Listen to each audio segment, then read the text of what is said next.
My topic is tissue tantrums. So I would cover a few topics like wound leak in cornea, corneal edema, Descemet detachment, iris prolapse, shallow antechamber, retained lens matter, TAS, and endophthalmitis. So first, wound leak. Uh, Most surgeons nowadays perform clear corneal incision under topical anesthesia. So wound-related complications are very rare. However, it can occur sometimes, and possible reasons are short tunnel. So early entry during making the tunnel, then lot of wound burn during surgery if there is prolonged surgical time or phaco power is uh, used more. So that will give distortion of the wound, and wound can leak later on. Use of blunt blades also can cause ragged wound margins and torn flaps from the sides. So that can cause wound leak. So if intraoperatively you find a wound leak, then you can take suture, uh, one suture, and that will solve the problem. But if any doubt during surgery, wound integrity should be checked at the end of the surgery. One can tap on the globe to check the egression of the fluid with the iris spatula, or one can do Seidel test. If it is positive, then one can take suture, or you can give pressure pad for 2 to 3 days. That will solve the problem. Corneal edema, perhaps the most common unwanted complication which delays visual recovery. It is usually common with hard cataracts or prolonged surgical time, but there are few less common causes also, like in certain normal population, there is preoperatively less endothelial count. So surgical trauma will also reduce the endothelial count more, and that can cause corneal edema.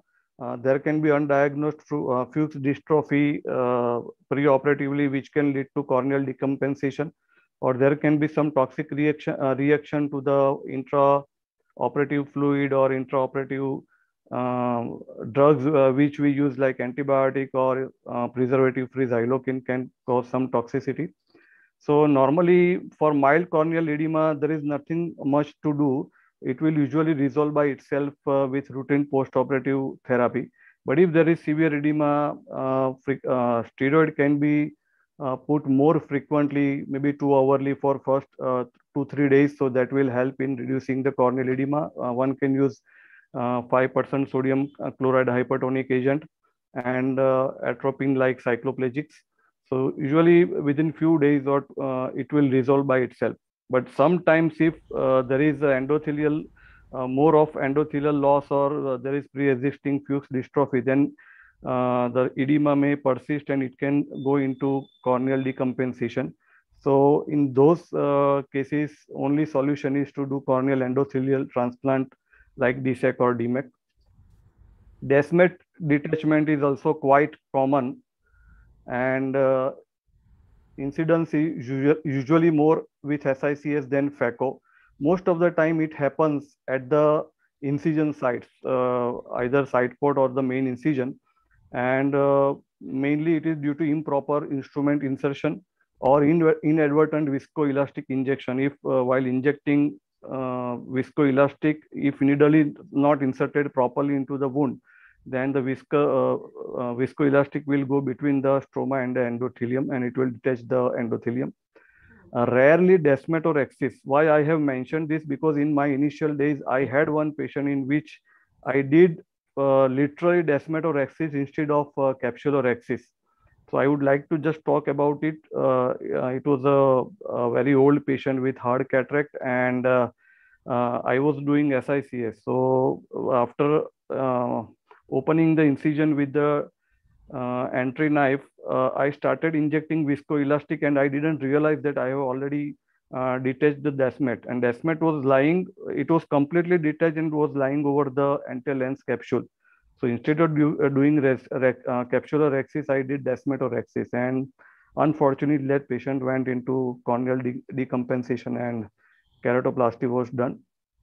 So most of the time, this complication can be well managed intraoperatively, because it is visible And at the end of the surgery, you can inject air, and Desmet can be re-added. But sometimes if it is missed, then it is seen as a glass-like shining flap, mostly at the incision site. So then at that time, you have to inject air, or occasionally, if it is a large one, then one can have to inject gas also. And rarely, if there is lot of endothelial cells and it goes into decompensation, then endothelial transplant like DSEK or DMEK has to be done. Shallow anterior chamber is also sometimes common. Uh, Either it can be with low IOP or with high IOP. High IOP part is already covered by Dr. Reshma. So low IOP, the causes are wound leak, choroidal effusion, or severe uveitis. So if it is due to wound leak, we have to suture. We can give cycloplegic, and if for glaucoma, part is already covered, so I am not talking about it. Iris prolapse also can occur, but it is very rare with the phacoemulsification technique. The causes are wound leak, accidental trauma by patient's hand overnight can cause iris prolapse. If the tunnel is very short or wound is not properly closed, raised IOP can also lead to iris prolapse. So it is, if it is seen within 48 hours, we have to reposit the iris. But if it is more than 48 hours, then most likely you have to abscise the iris so that there is no chance of infection.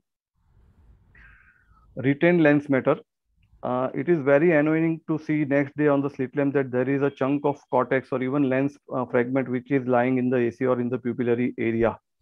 So most common reason is that inadequate aspiration of cortex, especially subincisional, because many a times we are using coaxial irrigation aspiration, and the incision area is usually cloudy, edematous. So sometimes we may miss a small chunk of cortex under the capsule, especially if the pupil is small. So very next day it swollen up, and then it just comes into the anterior chamber, and it is very annoying. If it is lying in the pupillary area, it will reduce the vision also. Very rarely, a lens fragment can remain inside the anterior chamber. What happens that during the phacosurgery, a small piece, because of the fluid turbulence, it goes into the sulcus behind the iris, and it gets trapped over there. So at the end of the surgery, you won't be able to see whether there is any residual lens matter.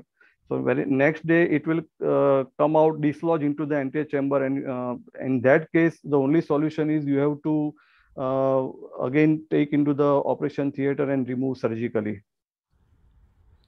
Mild anterior uveitis is also very common even after uneventful phaco, because there is some inflammation, a minor few defolds or few cellular reaction is quite common after the even absolutely uneventful cataract surgery.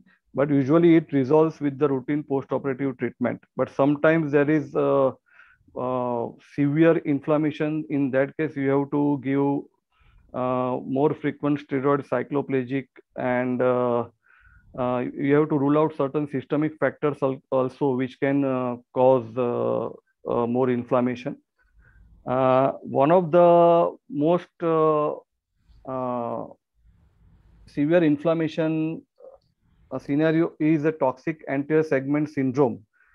Previously, it was called as sterile endophthalmitis, but as it involved only the anterior chamber, it doesn't extend towards the vitreous cavity. So later on, it was renamed as the toxic anterior segment syndrome, or TAS. Symptoms are usually mild. Patient will have blurred vision, mild discomfort, minimal or no pain. But signs are severe. There will be total corneal edema from limbus to limbus.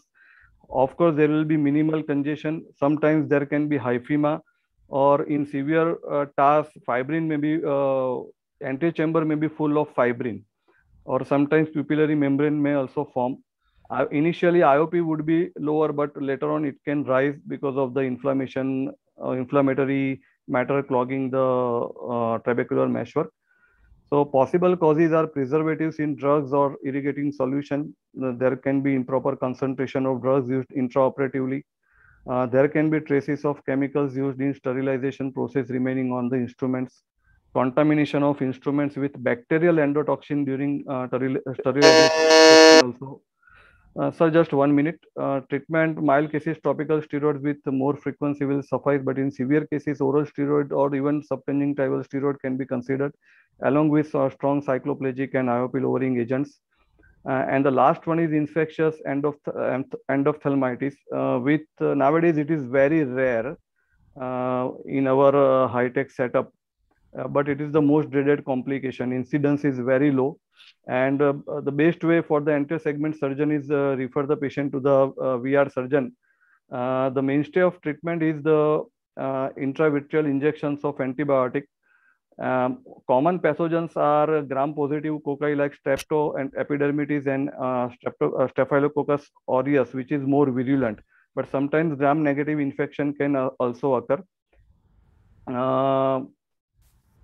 Vitreous step for culture and sensitivity to be done, and intravitreal injections. Vancomycin is the treatment of choice for gram-positive bacteria in dose of 1 to 2 milligram per 0.1 ml, and for gram-negative, we can use ceftazidime 2.25 milligram, or even aminoglycosides like amikacin or gentamicin. But there is a low risk of retinal toxicity with the aminoglycosides. And in severe cases, one has to do pars plana vitrectomy to save the eye. Thank you.